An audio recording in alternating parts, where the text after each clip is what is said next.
Today's episode is sponsored by the Content Parlor Studios. The Content Parlor Studios is the destination for content creators and business owners to make super dope content in North Omaha.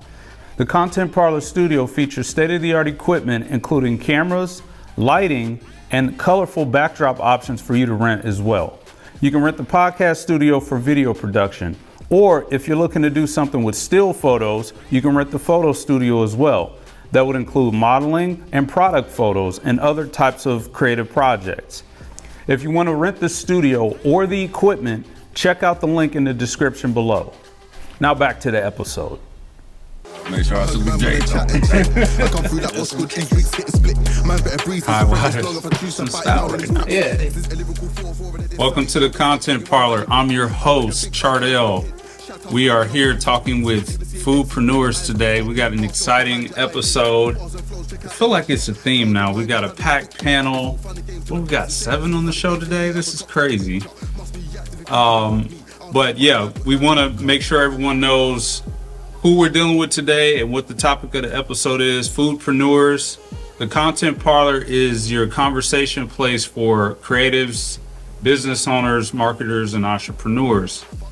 Joined today by a few people in the industry who are actively doing this. Some people who are who have moved around the industry, so we should have a pretty good discord of topics. But you can find us on all the social media platforms. We're on LinkedIn, Facebook, TikTok, Instagram, and of course you can find the full episodes on YouTube, all under the handle of Content Parlor or Content Parlor. You can drop the. But let's go around the room. Let's see who we've got with us today. We got some food in front of us. Don't be jealous. We are going to eat this later. But let's start. I usually start and go this way. Let's start this way and add a little suspense because we got some really dynamic action happening over here. So just introduce yourself and then we'll work our way this way. Yeah, y'all know who I am, Teddy Young, with Stable Grange. It's good to be back. Excited for this episode. Thanks for coming. What up, everybody? Wes Zollicoffer. I am the operational manager at the NRL, and I've been in the game for a little bit, a little 18 years, something slight. But, did a lot of different things, so I'm excited to be here. Thanks for having me. Glad to have you here. And he's a little modest there. He's got, with that 18 years, it's a lot to unpack. So we'll come back to that. Hey guys, y'all know me, Tara Pierce. Also a Sample Gray. Just here to enjoy the conversation today. And you eat food, so. Yes, I do. Y'all know who I am. I just introduced myself. Yes, sir. Cam Lawler, Super Dad's Barbecue and Catering. Been in the game for a minute, but found my niche, and I'm sticking with it. So. Right on. I'm Jack Hyman. I operate Nomadic Jacks, burger bar, brunch pop-ups, whatnot, and I operate out of the Millwork Commons building downtown. So, but yeah, I just make burgers, so pretty well. But Just make burgers. Just addictive burgers. Kind of humble. yeah. Hi everybody, thanks for having me. I'm Jamil Bah. I am the owner of Hasaba Food Group and also the ED of Hasaba Foundation. I've been doing this for a while also, and joined the game late in 2012. But I intentionally just focus on African food. Okay. That's the thing about me. That's what's up. So does everybody have Facebook, Instagram? Yeah. Okay. Yes. So yeah, let's just go around real quick and just shout out your handle. For us, it's Hasaba. If you just Google Hasaba, it will take you to Facebook, Instagram, LinkedIn. No TikTok yet because I don't have the time as a foodpreneur. You got to do all that yourself. Yeah. So, and the foundation is Hasaba Foundation as well. If you Google that as well, you can see that. So Cool. And the website is hasaba.com. Hasaba. Okay. Yeah, just like house of BAH.com. BAH, guys, Yes. and we'll put that in the description below. I'm on Instagram and Facebook at Nomadic Jacks. So, and then if you need to get hold of me, nomadicjacks@gmail.com. So, Cool. yeah, come find me. My Instagram is SuperDad402. On Facebook, you can catch me at Cam Lawler. CAMLOLLAR. That's where you can catch my pop-up shops or get in touch with me with any catering events, graduations, weddings, bachelor parties, bachelorette party, whatever you, hey, I got you. Let me know. Holler at me. That's what's up. Cool. I'm gonna get my Mike Jones on. You can call me 402-281-5284 and I'll get you connected, game. I got a lot of opportunities. We could chop it up someday. That's what's up. That's what's up. Well, appreciate you guys joining us today. With the beat. Yeah, I feel like the Kendrick beat would be very timely right now. So yeah, the topic today, foodpreneurs. So each of you are invited. You've got some level of experience in the food industry. And we just want to have an open conversation. So I'll ask a question, but feel free to jump off topic. We want to have an open discussion about food entrepreneurship here in Omaha, Nebraska. There is a stat that we have the most restaurants per capita, so we want to unpack that a little bit later in the show. But just to kind of get the conversation started, let's take a little bit of a background journey with you guys in the food industry. Not everybody's successful. There's a lot of folks who don't sustain their restaurants over time. I could name drop, not going to do that. But let's just start over here. Let's just talk about like your journey, just some of the things that you had to overcome to get to the point where you're at now. For me, first of all, I would say food started with my grandmother and my mother teaching me how to cook, because it's something that on my mother's side of the family, male have to learn how to cook. Obviously, Africa is a very patriarchal society, so usually you see women in the kitchen, not a lot of men. So, but my mom wanted me to learn how to cook because my great-grandfather on my mom's side worked for the German and the French as a cook, a helper. So that's how I ended up learning how to cook. But it was just learning how to cook because follow tradition. I studied business and accounting. I got here. I'm an immigrant in America. Got here, studied business at Bellevue University. That's what I did. Study. Got my bachelor in business and worked in corporate. Worked for Citibank, PayPal, and other corporates for about 10, 11 years. Then I was like, listen, I have this itch. Every time, my mom passed away also when I was here very early. So it became a way for me to heal or remember her. But when it got to the point where I knew that I had to find out, I was like, I need to go do this before I regret it later on. So I decided to go to Metropolitan Community College and then go to school there. I started in 2012 and graduated in 2015. And then after that, I decided also to learn more. Started working 3 hotels in town, full service. So they have a restaurant, they have catering. Did the stint at Dante, and then also Branda's Catering as well. Why? Because I joined that late. I was no longer young when I went to school. And also, I wanted to learn. So, throughout my hotel work and initial difficulties, what led me to become a foodpreneur? It's because for me, I saw a void. I saw a pain point, mainly with New American and mainly with African descent, coming to the hotels and then wanting to do the event and then not having the food that they wanted to have. Even though I was working there, sometimes I said, listen, I could do it. Not because I'm just saying I could do it, but that I went through the rank. So I walked the walk, so I can just help us do this food where they say no. That's why I decided to just step out and offer this opportunity for people to get what they need, because I believe that we are not as diverse as we claim to be if the food on the table is not diverse, or doesn't represent the community that we have. People don't realize that food can get us there easily. So my goal for me, as I'm doing it with my catering company and a pop-up, as I do it when I want to do it, and also with my foundation to teach and make sure that I'm not the only one, because I happen to be in the niche market, but I don't want to be the only one. I want to see more of me offering this. So that's the key. That's what I do right now. So what is the particular type of food that you cook? That's a good question. So it's about 90% African, 10% around the world. I like to do a lot of fusion. Okay. But mainly it's just 20% African. And when I say African food, Africa has 5 culinary regions. And then Africa is just a country. It's a lot. It's a continent of a lot of countries. So it's very very much diverse. So and that's how I like to play with it because African food is colorful. It's flavorful.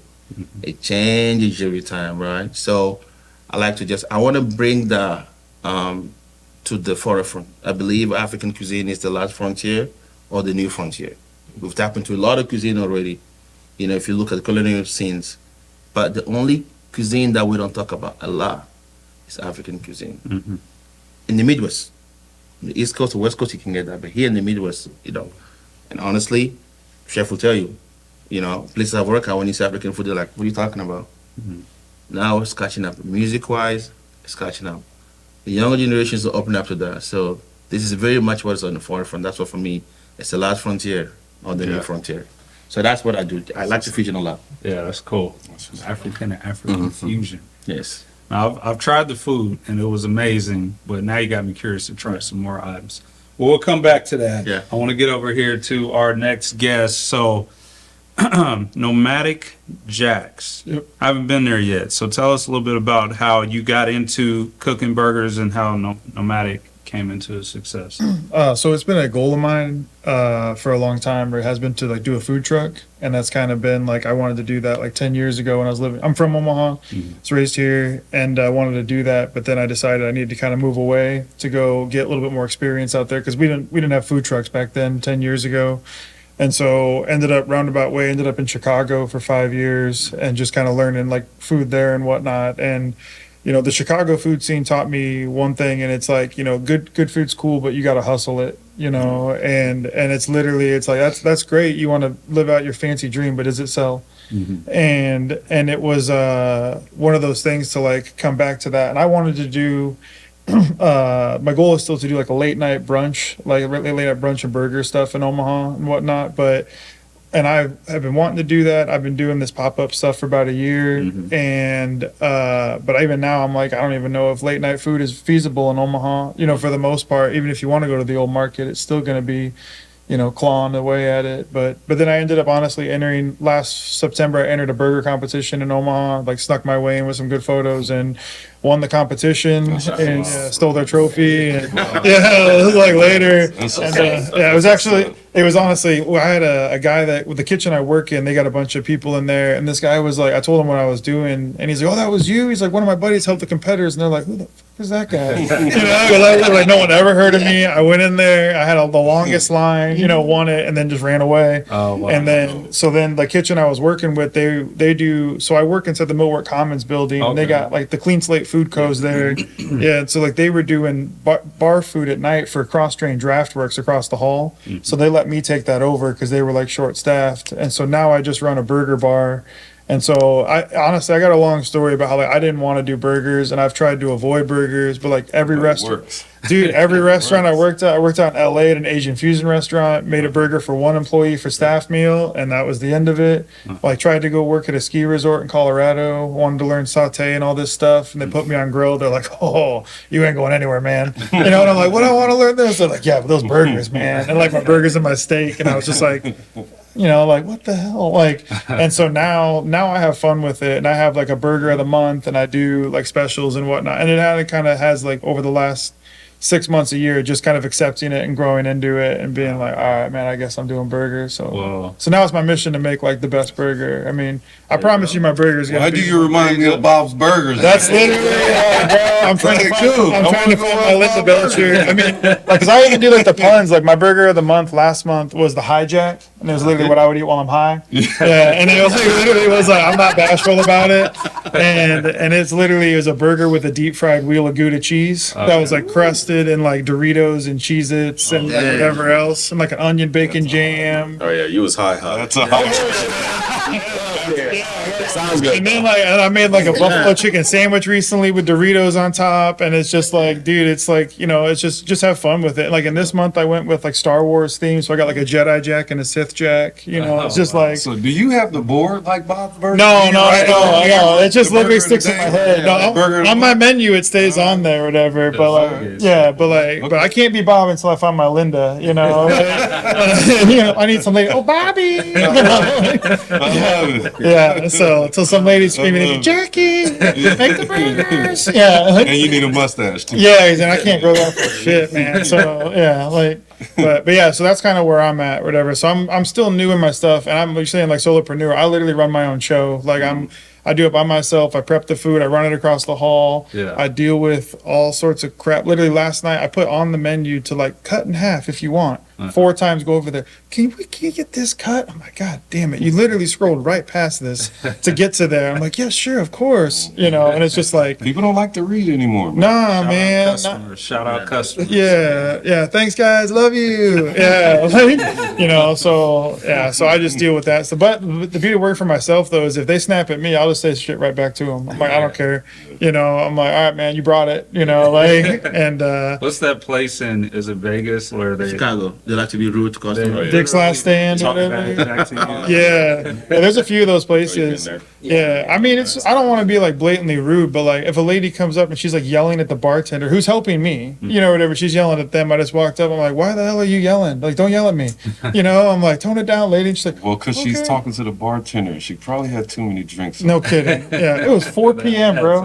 You know, it was 4 Drink p.m. Omaha. Yeah, it's That true. doesn't matter. Yeah, but it's just, yeah, it's fun though, man. I've I had mean, drink parties at lunchtime. And I was like, True. I didn't know that was the Day drinking is a thing. Yeah, so, but no, that's how I got I started. like so. it, you think that because you gotta find your niche. I'm a firm believer in niche. Yes. If you have that, don't. Yep. Yeah, that's what key. you want to do. Yeah, That's key. and it's literally like last month we're talking about before we started like all the stresses and whatnot. I had to take 2 days off last month just because like my best friend, he's like, you're getting burnt out, dude. Yep. He's like, take 2 days off, shut down the restaurant, go play Legend of Zelda. He's like, I don't want you even thinking about burgers. And even like call me the next day. He's like, what are you doing? It's like, what are you eating? You know, and I'm like, going to get Asian food. He's like, okay, good. All right, don't be thinking about burgers.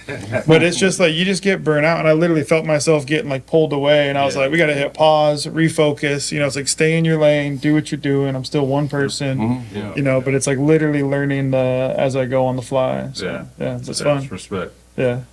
Well, Cam, you got the periodic table of blackness, of black fatherness on your shirt. So Yes, sir. unpack a little bit how you got into food. I know we go way back to I think junior high school. Yeah, so yeah. How in the world? Macmillan, not McMillan. Macmillan. How do we get from Macmillan to Mac and barbecue? And I wore this shirt on purpose today, Black Father, because again, it's Super Dad's barbecue and catering, and that's what it stems. That's all really my life evolves around is family. And that's all I do. I'm an introvert.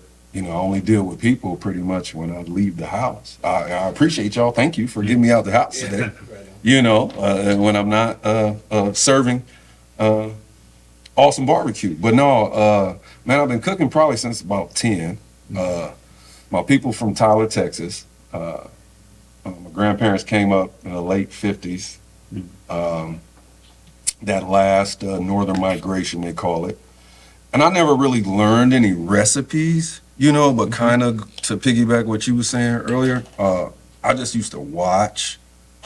And it's crazy because I remember my grandfather, my papa, and my dad cooking more than my grandma and my mom.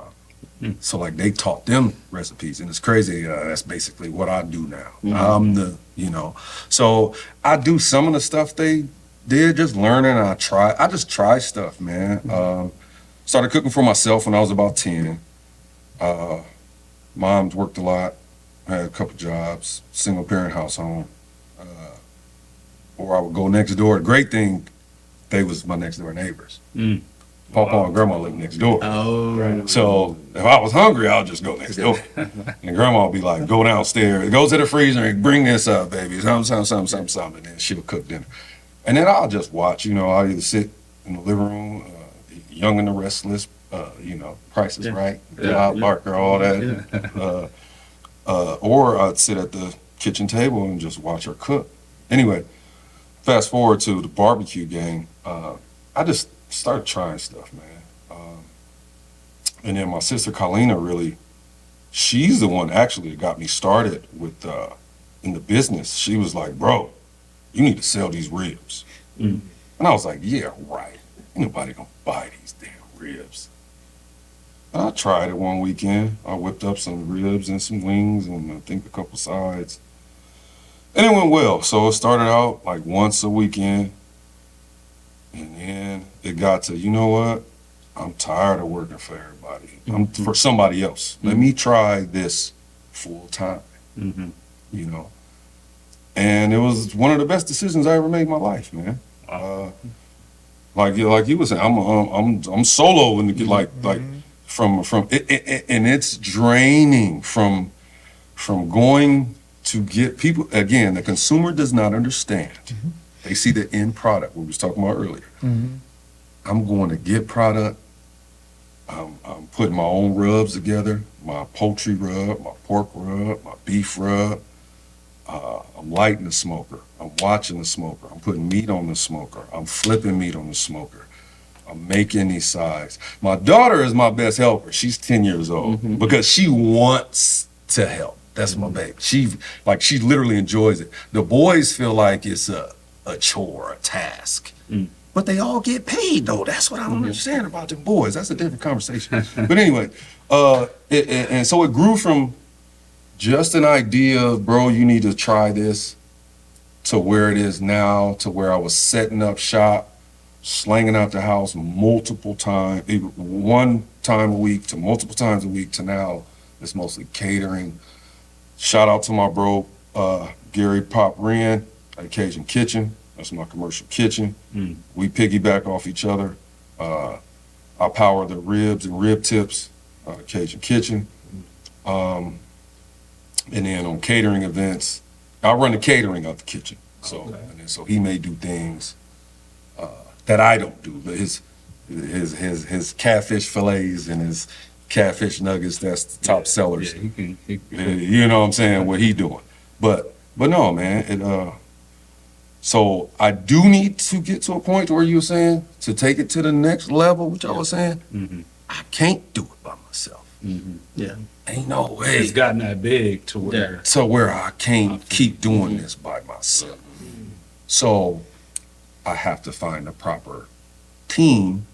Like I can get staff when we have catering events, a wedding reception or a funeral repast or a graduation party or what have you. But I gotta get a staff if I want to take it to the next level. Well, that's success, man. I want to applaud you for that, for real, because you know, there's a lot of people that try to do the same thing and maybe even have good food, but to be able to sustain that. And we've been doing business just as a company with you for 2 years now. So just to watch during that 2 years alone was like. And I appreciate y'all, man. And Teddy would tell me about it. He's like, man, you need to get over there. I've done some home parties for Teddy as well. Yeah. He said, hey, let you know what's coming up next month. Yeah.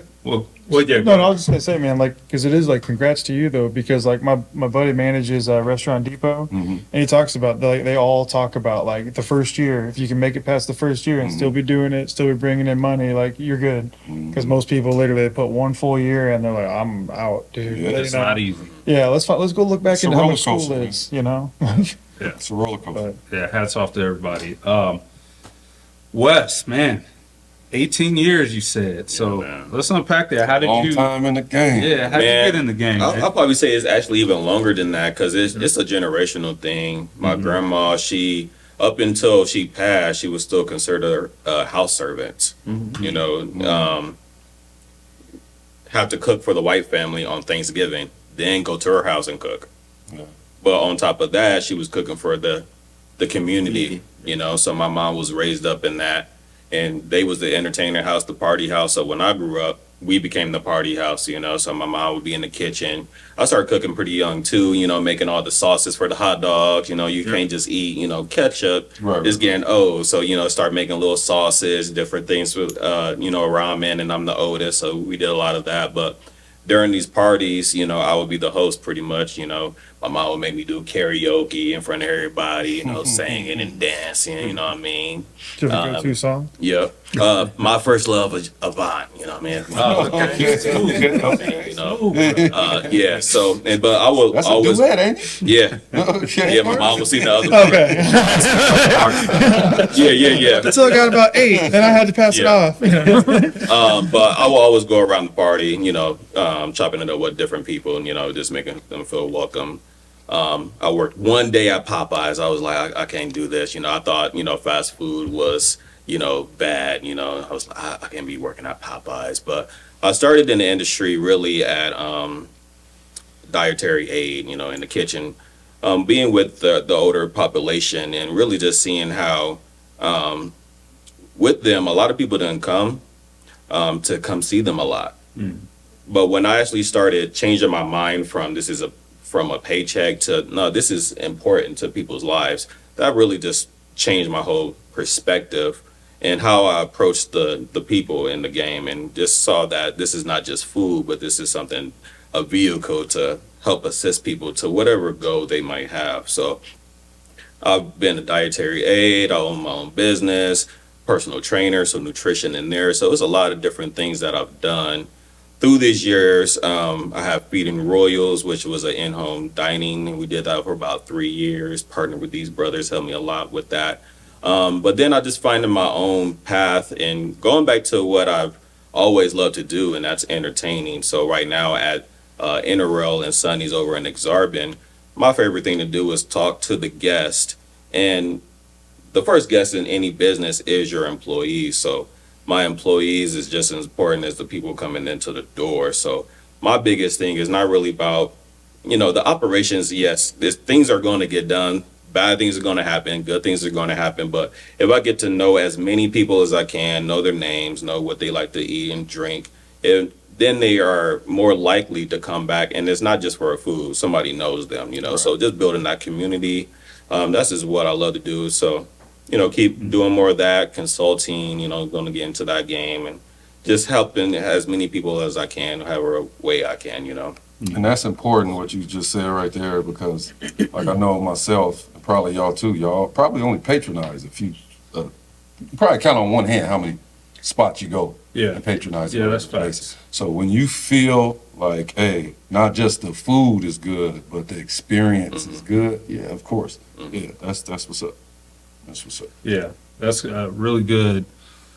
I know with Feeding Royals in particular, I was really surprised at the entertainment aspect of it as you unpack that, and just, you know, really catering it. It's like an individual catering experience where you also stay inside of the home while the experience is happening.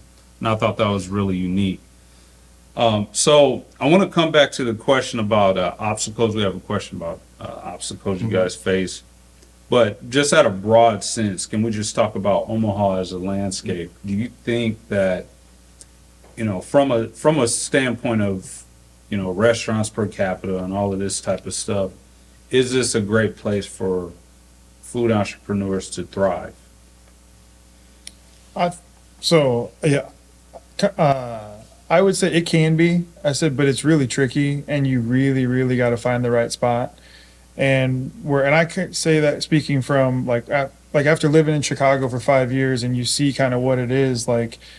It just feels like, you know, in certain places or whatever, they can thrive a little more when you can have a smaller start, you know, and there's more availability, there's more walking traffic, there's more people that are shopping local, and like just overall more people. And like Omaha, location. Yeah, like the location is going to be important, but it's really hard for like a small thing to get going in Omaha, like on yourself, to kind of bootstrap it without having investors or even, you know, it's like there are just a lot of obstacles, and it can be good, and people do spend a lot of money on food.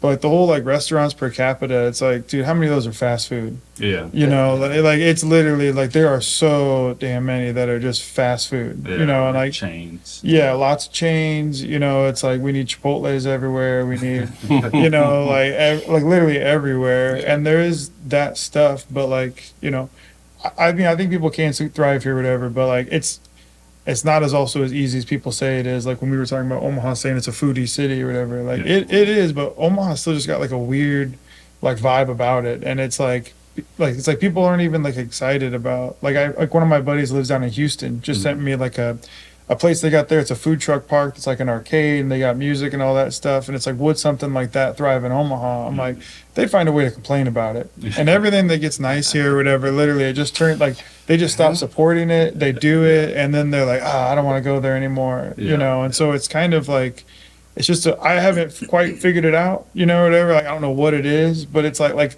the Interrail should be the place that's like the place. Like when I heard that Omaha was building one of those, I was like, that is awesome. And Interrail struggles at times too. And there's a lot of people that like, cause I know the guy that runs Willie Dogs and he's like, you know, it's tough getting people to come in here and do stuff. And it's just like, there's a lot of challenges to it. So Yeah, I think it's just based off of your goal, what thriving means to you, to be honest. You know what I mean? You want to be balling out of control and have your lines out the door. That's one goal. Or you just want to serve really great food. You know, I don't know if we have the most per capita we could, but I think we probably have some of the best restaurants per capita. One of my favorite, the Boiler Room, Chef Tim, one of the finalists in James Beard Award, you know what I mean? The Boiler Room.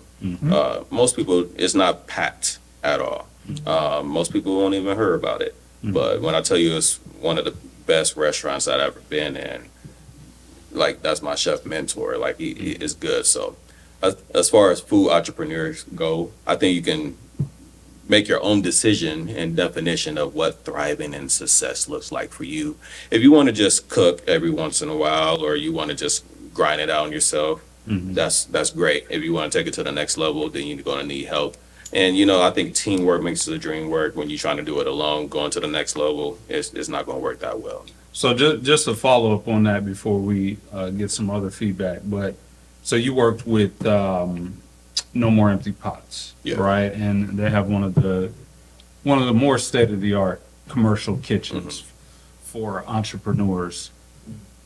What would your opinion then be on like access to kitchens? Is this a good place for entrepreneurs to have like access to commercial kitchens and being able to develop their menus? Yeah, just those organizations that support foodpreneurs. Right. A lot more of those are. Yeah. No More Empty Pots is a good one, Kitchen Council. Again, it's based off your goals and the resources you already have, your budget with that.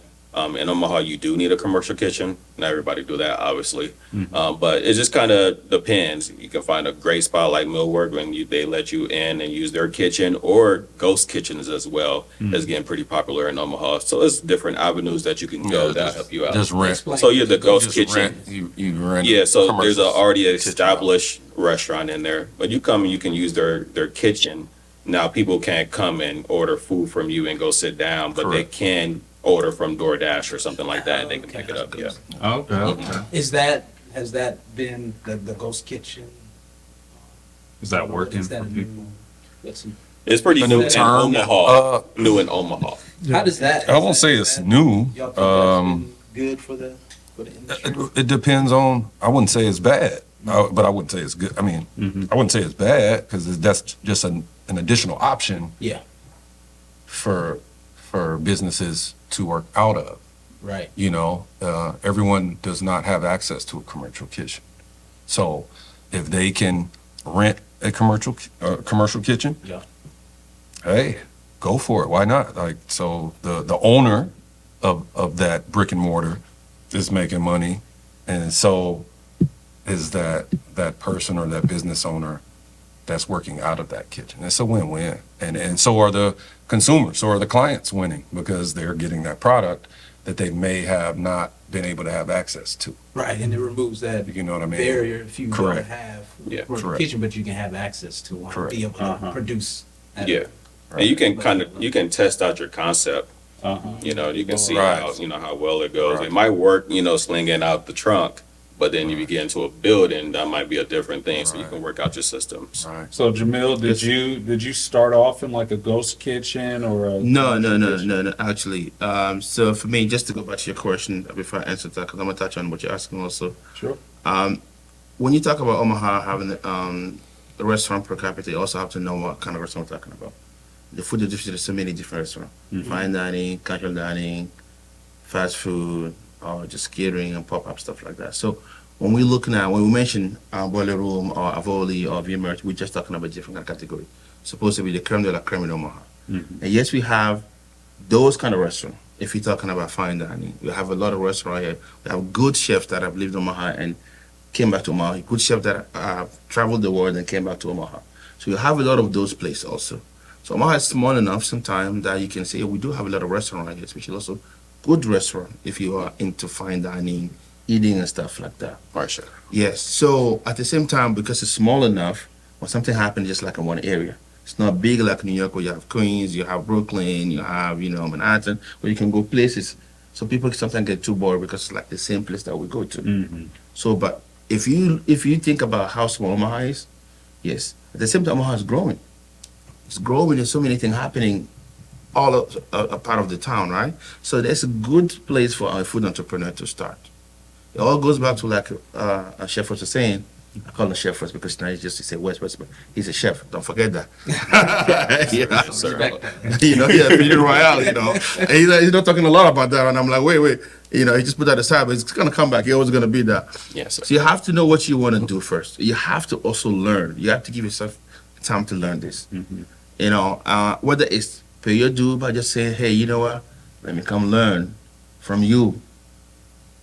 When I was in school, we did, internship. I worked 6 months just to not get paid because I wanted the learning. It's not the same now. People just think that you're going to go in this field and then make money. Whatever. No. The beginning are hard. If the money is what drives you, no. But if the passion drives you, you can get it right. So for me, when I was at hotels, that's when, like I said, the pinpoint, and then also start doing a pop-up at the Hasaloom. And after COVID, I was like, I want to just do something. And because this is not there, COVID just, didn't, taught me that I could just be on my own, right? And also, difficulty was probably more at the hotel, but places like Nomadic Jacks. Yeah, Nomadic Jacks was my commissary kitchen as well, and still is my commissary kitchen right now. I have 2 commissary that I use, and then also I also did work for Nomadic Jacks last year from February to September. I was the food and beverage director over there. Because I was using that for everything that I was doing. So Nomadic Jacks is a great place for, yes, if you're a food entrepreneur, to go to the program, and also not only have a program to teach you as a chef, they also have the program to teach you how to create your business, how to run your business. They can also plug you with other folks. Right? You have to be willing to do the work. We all sitting here talking about how many years it took us to be here. Right? I don't know if back in 2012, if I just wanted to just go open an African joint and serve African food, it would work for me. Maybe it might work, but I would make so many mistakes. But now, because I've worked in so many hotels, have a lot of experience, it's different. Talking about food. So for me, it's about representation. I do things like March of Dime, Too Many Cook in the Kitchen, Heart of Soup. Why? Because I want to bring that side of culinary heritage, that I call it, into those places, right? Because if you go to Too Many Cook in the Kitchens, like the creme de la creme, it's organized by the Omaha Restaurant Association, where they bring all the fine dining places, and they come together. They all have a table of 10 people that they can feed, and all those restaurants that we're talking about, fine dining, are there. I've been doing that for 3 years now. So when you look at that, it's a niche market also, but you have to know what you want to do and learn. I mean, I want to emphasize this because if I'm not saying you can't do it, but so many of us just jump in it and just think that, I'm just going to do it in 6 months, 6 years. If I'm new, I want to do a barbecue thing, I will not just go and do it. I'll come to you and I'll say, what, can I work with you for 6 months? Just because I want to just learn something from you. Eventually, it might start with the stage, but it might be, you pay me now. Maybe my call is to stay with you and help you grow that, so we all make the money. Right. Not necessarily to open my own. Right. It doesn't mean don't open your own. It doesn't mean, after a while you gotta find your path. Right. I also do this like literally when I feel the need of going back to the kitchen, go to my friend Chef Santa Voltaire, and then work on the line a little bit because that's my fix. Other time I just do catering. And I just do what I want to do because it's important for mental health also. Yes. That's why I like your concept. You say it's dad first. That means that family comes first. So those are, yes, Omaha is a foodie town. yes, foodpreneur can thrive here because it's growing, especially if you have a niche, the burger thing. Find your niche, but before that, learn. You have to also be patient. Yeah.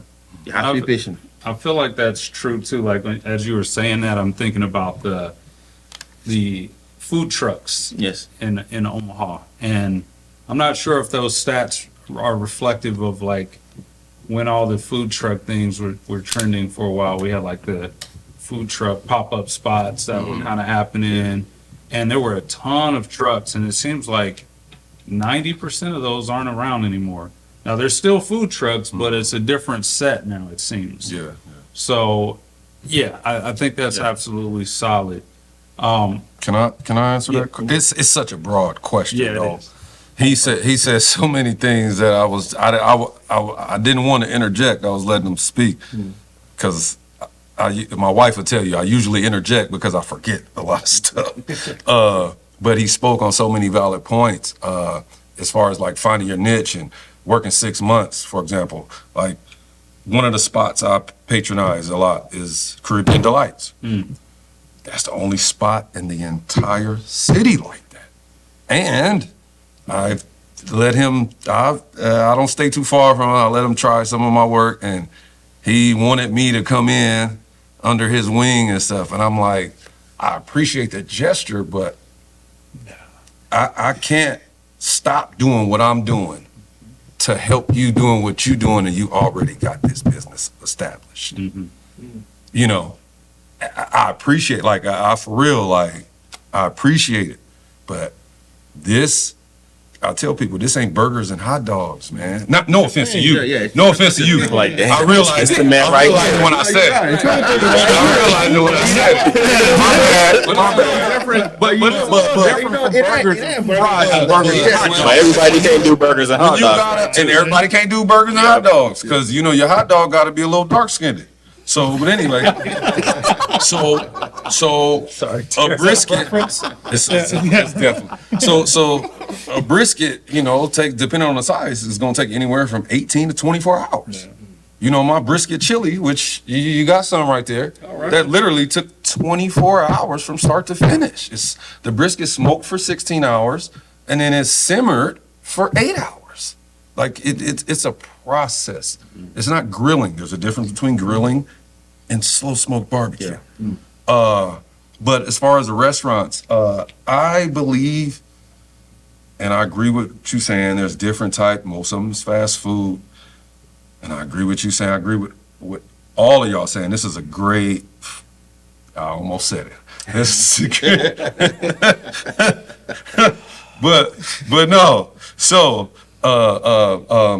you have to find out your niche and what you do and do it well, and stick to it and stick with it. If you are in it for the money, this ain't the game for you. If you're in it for the money, do marketing, like do some side branding, you know, so your brand, you know, how a lot of, so you would go off not just your food products, you would have make t-shirts and hats and aprons and sell your seasoning and barbecue sauce. And I'm not saying that that's a great idea, but that's, you know, more of a, sometimes when you focus more on money, you lose the quality of your product, you know. So, you know, but it's a lot of great restaurants. I don't think we messing with New York or Vegas or Chicago. Yeah. But that's another good thing. Like I was talking about niche, I found my niche. Omaha, we're known for steaks and burgers. You know, we're known for beef. Yeah. We're not really known for barbecue. Yeah. That's more Kansas City, Yeah, that's Kansas facts. City, Texas. you know, Oklahoma, Texas type thing, you know. But I lived in San Antonio for a year. You got your buddy in Houston. You done been there. You said 5 years you did in Houston? It's funny to Chicago. I've been to Houston a Chicago, lot, but you too, been yeah. to Houston a lot. Houston But so a lot, in San Antonio, it was like, I think they got better barbecue than like Dallas, Fort Worth, but in Austin. But San Antonio was like, I could either find the flavor profile, but it wasn't as tender as, you know, it wasn't cooked. It wasn't smoked correctly. They get that good Mexican food down there. I call it Northern Mexico. Yeah. San Antonio is Northern Mexico. Yeah, they don't even do Tex-Mex. The San Isn't this Antonio. all It's real Mexican food. Yeah. So it either had the flavor profile and wasn't cooked correctly, or it was cooked correctly and didn't have the flavor profile. I think over all of these years, I've found A great, let's just say it, Yeah. a great Yeah. flavor profile, y'all. Okay, let's just, Labor of love. and it's cooked properly. and a texture. I'm you gonna say know. it. Well, I was gonna say one of the things that Switchback earlier you were saying, you're talking about like with being around your grandma, and they didn't teach you to cook and everything. Mhm. One of the unique things that this is a little off topic, but one of the unique things I love about food though is like you have to go try the real food to know the flavors. Yeah. Like I could literally give somebody a cookbook of Togo, Yeah. but if you've never been there and you don't know what the balance you're looking for and all that, like don't even bother, That's not man. Right. Don't Yeah. waste your time. And it's literally like food out Don't- all the way. I wouldn't Even- try it. It's like even when I've been to like I'll be like, bro. because I mean, like if you've traveled internationally, go internationally and try what they think is American food. Oh, 1,000%. And you're like, dude, I was in Germany and there was a frozen pizza that was like Detroit style pizza and it said Texas style pizza and had a picture of a cactus on it. I'm like, that is not anywhere. What is going on here in Germany? And it's like, it's the same thing though. It's like, who went there? And I have a dish on my menu that says currywurst and it's a German snack. And I went to Germany and I had it a bunch and I tried it and I've came here and tried it and not talking shit, but talking shit. You know, it's like people in Omaha, it's like, dude, you didn't It's go to not Germany and try this. There's no way. No way. Yeah, like, I learned that on 2 occasions. One, my trip to Mexico, like what actual Authentic. tortillas are supposed to taste like. Corn. Yeah. And Not in my flour. trip to They do Peru. corn only. oh, dude, Peru. I lived in Peruvian Peru. food, yeah, Oh, yeah. you live in, Yeah, I lived in it's Peru. different. It's different. That We food's have one insane. here. I think it's called Nebraska del. And they're not even Incredible. open right now. And they're They had to not close open. for a little bit. Dude, that was like, I learned straight It was about. close. Yeah, it was close. But like, man, that real ceviche down there. Right. And like, it's like you learn about the food culture, the food cuisine. Yeah. Like they don't eat ceviche past 4 p.m. Yeah, because yeah. that fish is no longer fresh. Yep. Oh, You know, makes where it's like- sense. There, you get Makes it. sense. Because like literally I was Makes down sense. there, I have an ex-fiance from Peru. I lived with their family down there for a winter and like we had ceviche. I'm like, how long did you guys cook this for? They're like, I mean, we soaked it in the juice for like Yep. 4 minutes, you know, whatever. I'm like, no freaking way. Cause like I'm used to ceviche from acidity. Mexican ceviche here, which is soak in lemon juice for 24 hours because it's not always as fresh and whatnot. Yep. And it's just like literally it's part of the culture and you learn about those things. But like the flavors, it's just It's like, totally different. dude, it's But like, you made a point though. It's like each household has its own way of doing Yes. things. Yes. You know, and Yes. I think too, even like ethnically, you have to like I call chef over here. I was making peanut butter chicken Yeah. because he makes peanut butter chicken and it's really good. But also tapping into your ancestry. Sometimes we try to go out and like before we can even conquer ourselves, we trying to cook every else food. Like, wait a minute, Literally what meat with speaks to our burgers. own soul? Yeah. Yeah, you seem like a burger guy, so that's why literally you know built you're by doing great. burgers. Look at his body. And a burger process ain't a barbecue process. Yeah. But yeah, just I wish we had a mustache to take on it right now. Go ahead. no. Go ahead. But yeah, you just said tapping into your yeah, ancestry. tapping into like your own experiences, what you grew up to, and then connecting with other people, Yeah. humbling yourself and say, hey, can you teach me something? You might not take everything from them, but what can you use to build upon your own skills and palate too? Because the main reason I go out to eat so much, which my wife will say, you know, stop doing that. But I want to taste as much food as I can. Yeah. I want to experience as much as I can from, oh, that's how they do their service over here. Oh, this is what they're doing with their fish over here. I didn't think about that. So maybe it sometimes it's not my favorite, but I would never say something is bad. It's just the way that they do it. You know what I mean? So when I do that and I come from that understanding and get gain from everywhere, learning from everywhere, it's a better experience for everybody. That's And I just want to also mention something that we touched on it earlier. Ghost kitchen, yes, it works for you if you want to expand. Also, if you don't have the means to own your own kitchen, right? Because the basic idea is just have a corner of the kitchen. If you have a big kitchen, or no matter how it is, people operate from small kitchen in New York to the ghost kitchen. You have somebody there, just cook the food and sling it through DoorDash, and then and we eat. You make money, they make money. That's an easier way to expand also. You can do that easily if you don't want to go to inner rail. Because think about it, you can hit Papillion, West Omaha, or even downtown or even out Omaha, but just doing that, and all it takes just online order. Again, that's another way. Right? That's another So hustle. yeah, we mentioned Numa Tipa earlier. Kitchen Council mentioned that. Also, we can also mention Metropolitan Community College Institute of Culinary Arts. We have it right here in Omaha. I remember back in 2008 when I was thinking about going to culinary school. Everything that I was thinking about was you got to go to New York, you got to go to LA, you got to go to Chicago. I didn't even know that we had a metro right here. Right here, and top one of the top in the nation. Yes. On the culinary team, we traveled and competed all across the country, against other teams. So it's one of the best schools, Yes. culinaries in the country. So And it's also affordable, I mean, we don't say it because we went to Metro. We're not saying you have to go to culinary school to be a chef. That's not what we're saying. Right. But we're saying if you want to do it right, let's not do it right. If you go there, it does open your eyes to a different kind of cooking, the way to do it, right? You don't have to go to culinary Right. school. it just gives you more tools. It just gives you more tools, Yeah. and then also seeing it.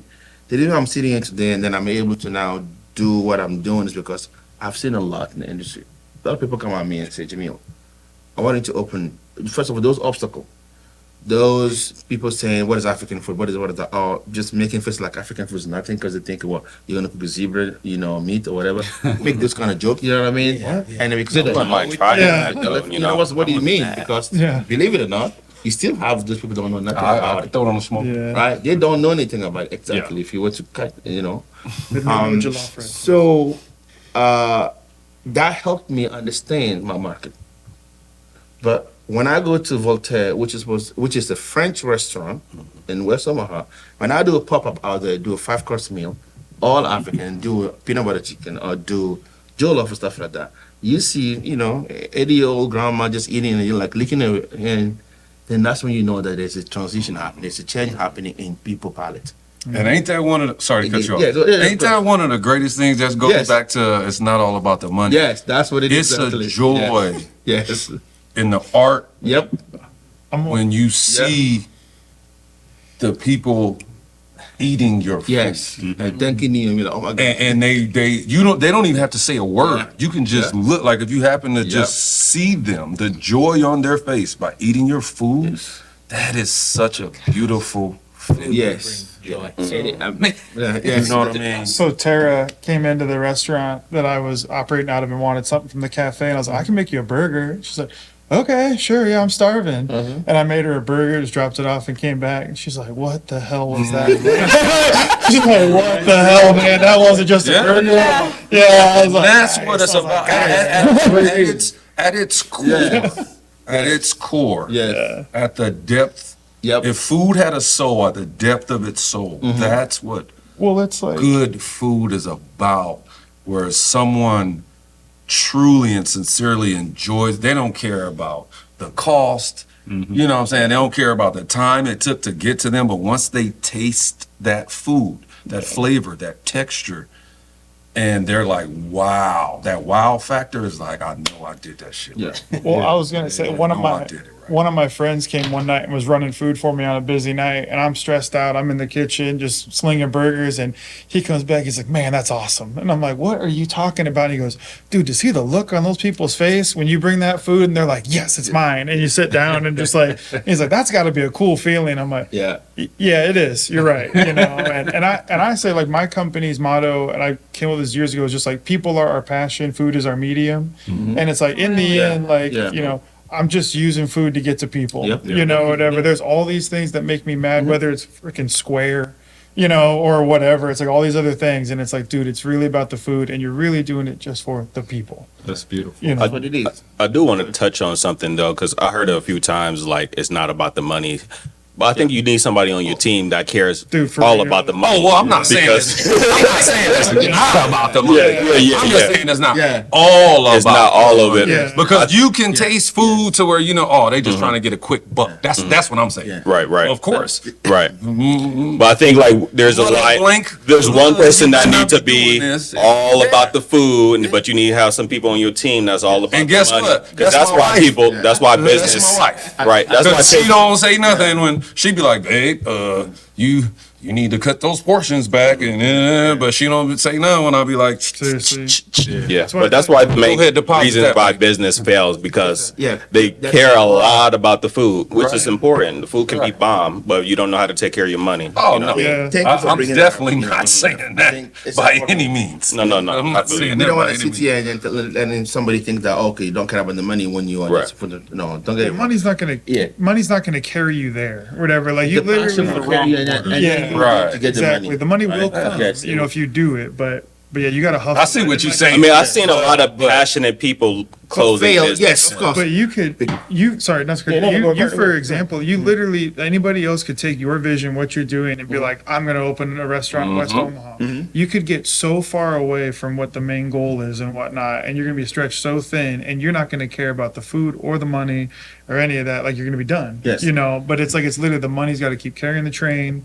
You know, it will come. But It does. But yeah, like, and I noticed, like, I don't know if you've gone to other places, even in Omaha, like the best food you've ever had isn't the busiest restaurant. Correct. You know, or whatever. It's rarely does it Correct. get together because you're talking about what do you got to cut back? You know, what do you got to sacrifice? And you got to be like, yeah, I can make this fried chicken better at home, you know, on my stovetop and whatever. But like, And we're especially- trying to make it for 400 people today. And especially You know, when like- when you are a solopreneur, because Yeah. guess what? You making more money Yeah, because you not paying all of that staff. you are, but you're also spending time when you should be $200 an True. hour, and I'm Yeah. doing a $14 But an you hour. lose- Oh yeah. Yeah. When I'm setting up shop, oh yeah, So you you mentioned want me to serve? It's $200 out. I think it's important also for me when I'm saying earlier learning, also give yourself time. You're right. We should be clear when we say that the reward that we get from people face or people liking the food is bigger than money. That's true. But when we get to some point, the money is important that we Correct. wouldn't be able to do it. Correct. The reason people don't understand this that the reason why, particularly any business, right, but especially restaurant or when you're into retail, once you open shop, everything that you invested in it has a cost and has a daily minimum you have to meet your goal. If you don't bring in that on a daily basis, like in around, they have a goal, daily goal they have to meet. So when you have worked in some places where you had a chance to just see some metrics, some numbers, you don't want to say what we've done, all that kind of thing. But for me, I want you to put even have the masters in hospitality management because I want to learn. I wanted to know how this works because I thought I was going on a different path. Well, that's because you're a business. I was going in teaching right, before I switched that. And now that's why when people have come to me and say, I have money, right? People say, I have money, brother. Hey, let's open this. Yeah. I- You I'm seem like, like a good wait, friend. wait. I'm like, Right. nah, I'm not ready yet. Yeah. Even right now, people say, why don't you have a restaurant? Because you have a niche thing. If you open it, it's Same. going to well, I'm not ready yet. When You thought about opening a brick and mortar? Yeah. Oh, that's a great idea. Thanks, dude. Like, yeah. And some Yeah, you got that lease ready for it? Yeah. You got that loan ready for it? if you don't meet, and then when we go around, we talk to our friend chefs and what they go through every day. Oh, man. So I mean, so I want to unpack. So this Yeah. leads us right into my next question. So when you read my mind. So when I was in college, so I went to school for business. So Yeah. I'm as far as cooking, I buy food from y'all. yeah. But as far as the We need you business, too. Right. as far as the business side, I did one of my capstones in a restaurant. Yeah. So I developed like a whole restaurant model and and we used real world costs. So I got to see how much Yep. it costs to develop a restaurant. I took as much out as I possibly could. I think I started off at 1.3 million to build out a commercial, brick and mortar. I think I got it down to like 780. Okay. So the question is, what is the biggest obstacle that you guys faced to develop your restaurant and actually start to turn a profit? So let's start over here, and then we'll work our way Well, this way. So my position right now, I'm not really in that position. So I'm front of the house manager operations. So my position right now, my perspective is a little bit different than some of the other people, but I've been on that side too. But I would say for the, I guess, corporate restaurants, it's a little bit different game than, solopreneur. But I think there's a lot that you can learn from the corporate restaurants that you can put into your own game because there's certain things that we just we stick to because this is what we know, this is what we're comfortable. But when we get to go to other places, like I said earlier, we can fold those into our own practices so that we can do more. But some of the struggles I face in the corporate industry is, being a minority and sharing your ideas with people who don't look like you. And, not just your ideas, but your culture, and they think it's strange or you being rebellious. But, but I am kind of rebellious. My grandma was Black Panther, so, that's in my blood. But showing them the value of our culture, of our people and our ideas. So it's inclusive for everyone, not just for one group of people. So that's the biggest hurdle in the corporate side of things. That's fair. That's fair. And would you say those are the same type of barriers with things like feeding royals and some of the early ventures that you did? Well, for feeding royals, sometimes you don't know how much things cost until you actually start doing it. But also, I think life is a journey. It's a place where you discover what works, what doesn't, or what you want to come back to. You don't have to. I stopped that for the moment, but that doesn't mean it's done. It's dead. It's just growing and opportunities, giving yourself leeway to discover who you are, which way you want to go. Don't take the traditional route, go your route. And then I feel like that is the way. So what Feeding Royals, great idea, great concept. We had a great success. But at the time, and I'm 37. So I don't want to be on my feet all day. Like Chef said, I want to make my own. So I don't want to be in the kitchen all day. I get drained, but I love talking to people, even though that's taxing as well. But that's where I flow. So I had to go. I thought I was going to be the Black Gordon Ramsay. I'm like, that's not my vibe. You know what I mean? I can be in the kitchen. I can teach in the kitchen, But my vibe is really out there with the guests. So I think just if you know who you are, and don't be afraid of taking those steps, even if it looks different than what everybody else is doing. So that's one thing I had to jump over, being myself 100%. Yeah, that's good. Yeah. Oh, okay. So for me, probably the answer is me. Because especially with the needs market that I have, and with what I do, with the support that I have, if I wanted to open a restaurant today, I'll make it happen. I thought about even when the new airport was going on, the concession. I got an email, I don't know from where, but somebody thought that would be a good idea to have my concept in the new airport. I'm like, I'm not ready yet for that. Because like I mentioned earlier, I do this as a caterer, but also I do this as a ED for a nonprofit, where I teach this as well. So if I were to open a restaurant, I'm like, well, how am I going to do the teaching? I'm not going to have time. I have two jobs that demand the same attention. Right, so I want to duplicate myself. I've lived here for 22 years now, almost. I don't want to see my kid, his kid, or your kid in 20 years, or our kids, to go to the same hotels and say, well, what, I want jollof rice, or I want ugali, or I want kamunia beef, and they're like, sorry, you gotta have this. That's not okay. I want the third grader to be able to know what jollof is also. When are we going to get to this? This is how deep for me it is important. Yeah. This country has a rooted, relationship with Africa through slavery, but yet we still don't know the food. Soul food, all the sad food, that's good. That's all that they can relate to when it comes to African food. Yeah. But we have a lot of Africans that live here now. The whole African diaspora, African American, African, we are so much involved now in our culture, knowing our ancestry, knowing our food, but yet we don't know our food. My kid, if I don't serve my food at home, how about your kid? Yeah. Would they even know that ugali is this, or yazi is this, or shita is this, or peanut butter sauce kotikedege, or it's different? So when are we going to get there? Every other part of the world, they know that. Yeah. I read somewhere that when the Japanese wanted to just, branding wise, they wanted to just export their culture and everything, they used sushi for that. It was a national program to say, how can we use sushi to get to people? So to me, that's kind of how I take this journey. Yeah. So it will happen, maybe eventually will happen, but if it's going to happen, it has to work with the education piece also.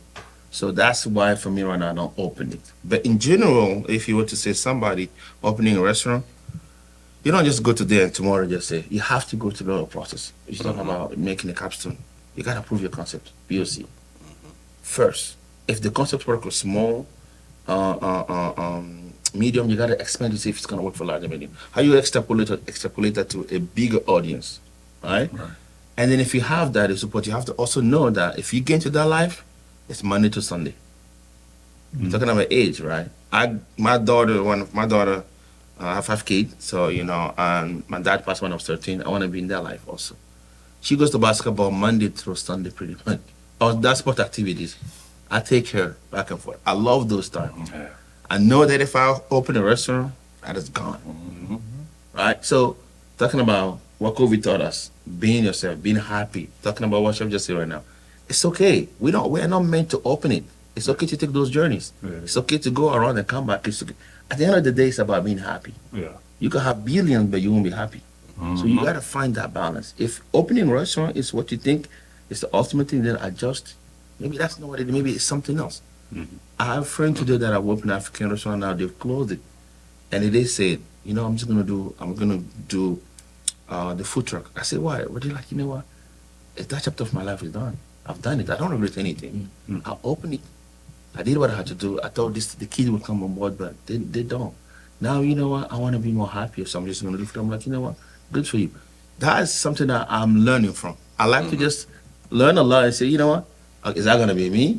Do I really want this right now? If I'm doing it, I don't like to do things halfway. I have to be committed. Sure. Right now, a lot of catering and then a lot of venue.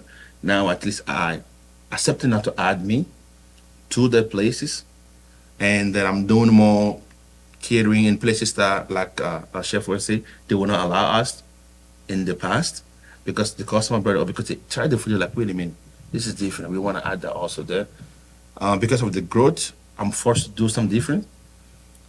The 15th of this month and 16, I have event like breakfast, lunch, dinner, like on both days for 2 different groups. Now, all these folks that I've had in my class are the one that I'm bringing back to work with me. So your growth will force you to start thinking about, hey, now I need to expand. So I'm expanding at my own pace. You gotta keep it organic. Yes, that's what it is. You know what I mean? So I don't want everybody to think that it's just that a restaurant's a success metric. It's not. It's your happiness, especially in this moment. Work-life balance. Yeah, work-life balance. And So, most restaurants fail. So that's You one can of the. tell this to That's the me. one that failed. That's one of the. Our restaurant is one of the business that fail a lot. We'll say riskiest. Yeah, riskiest. Yeah. 780,000 you say, right? So what is the minimum they have to make a day to get that? To get to- That honeymoon Yeah, phase is yeah. dope, man. But after that So- honeymoon phase, that's when you know if them customers really gonna keep coming or not. Yeah. Yeah, that's what it's. But So it makes me happy. But that would be still going back to spending the money when you go to a lot of restaurants. Though, at the end of the day, when chefs are out there taking a break, puffing, smoking, they might be going home broke and all that kind of thing. But you know what? When they put out like 120 covers, 108 covers that night in the restaurant, they're like, damn, man. We walking the line is a high that, it's different, That's what it is. only imagine. Yeah. But yeah, Obstacles, yeah, I would say, I mean, there's always because I'm still very early in at the start and whatnot. And one of the conversations I had, my same friend who I told you they were saying that told me to take a break off and play video games. He was mentioning to me, he said that, a lot of people learn how to manage failure. It's a thing we constantly think about. How am I going to get through this and whatnot? And he was mentioning, you also have to learn how to manage success. And for me is with me being starting out, I'm so eager, I'm so hungry and say yes to everything, and had to learn to just say no. And All people, money ain't good money. no, and it's even if it is good money or whatever, I need my time. Yeah. And it's what's the stressful, what's the stress, what's all these things going into it. And so and the obstacles are literally endless. Cause I'm literally going from a pop-up and I'll go to a food truck and then I'll go to multiple trucks and then a brick and mortar. And then I want to sell my own line of mustard, my own pickles. It's no matter what, there's literally going to be an obstacle the whole way.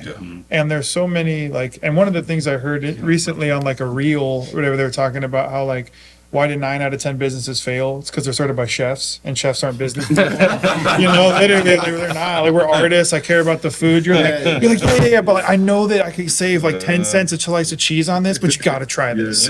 You know, and it's just endless. You know, it's like literally even like on a special I have, it's like roasted red peppers. I spent more. It's like, do you know how much what the hell are you doing? I'm like, whatever, dude. It's a special.